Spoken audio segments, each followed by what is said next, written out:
ब्राह्मणी और तिल के बीच पंचतंत्र की कहानी। बहुत समय पहले की बात है। किसी गांव में एक गरीब ब्राह्मण रहता था। एक दिन उस ब्राह्मण के घर कुछ अतिथि आए।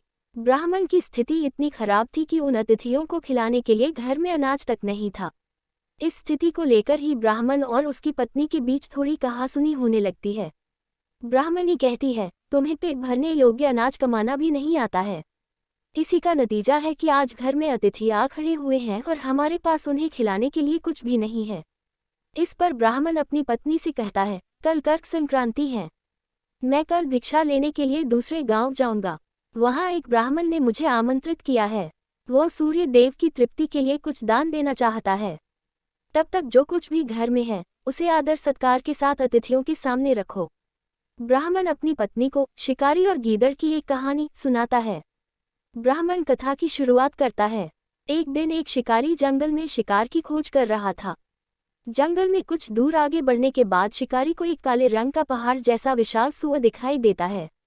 सूअर को देखते ही शिकारी अपना धनुष उठा लेता है और कमान खींचते हुए सूअर पर निशाना लगा देता है। कमान से निकला हुआ तीर तीव्र गति से सूअर को घायल कर देता है। घायल होने पर सूअर चिंघाड़ता हुआ शिकारी पर पलटवार कर देता है। सूअर के तीखे दांतों से शिकारी का पेट फट जाता है। इस तरह शिकार और शिकारी दोनों का ही अंत हो जाता है। इसी बीच खाने की तलाश में भागता हुआ एक भूखा गीदड़ वहां से होकर गुजरता है, जहां शिकारी और सूअर का शव पड़ा हुआ था।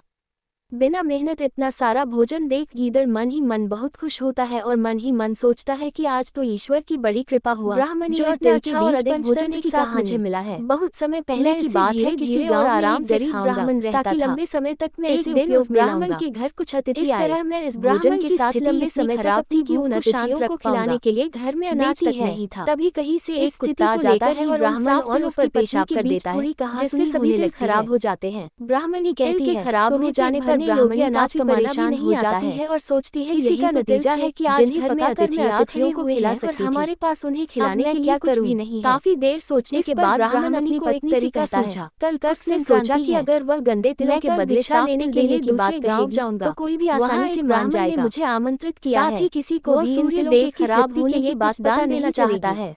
इस विचार के साथ घर में तिलों को लेकर आदर सत्कार के साथ अतिथियों के सामने ब्राह्मणी की यह बात सुनकर एक महिला को शिकारी और तैयार हो गई कहानी, लेकिन उस महिला का पुत्र अर्थशास्त्र पढ़ा हुआ था। शुरुआत करता है, उसने अपनी माँ से कहा शिकारी जंगल में जरूर शिकार न खोज कर रहा था, वरना कौन जंगल में कुछ दूर आगे बढ़ने के बाद देने के लिए तैयार रंग का पहाड़ जैसा विशाल यह बात सुनकर महिला ने ब्राह्मणी के तिलों को लेने से मना कर दिया। अपना धनुष उठा लेता है और कमान खींचते हुए हमारे पास निशाना लगा देता है। हमें उसी में सुखी रहना चाहिए। निकला हुआ तीर तीव्र गति से ज्यादा चीज देखकर दुखी नहीं होना चाहिए। घायल होने पर सूअर चिंघाड़ता हुआ शिकारी पर पलटवार कर देता है।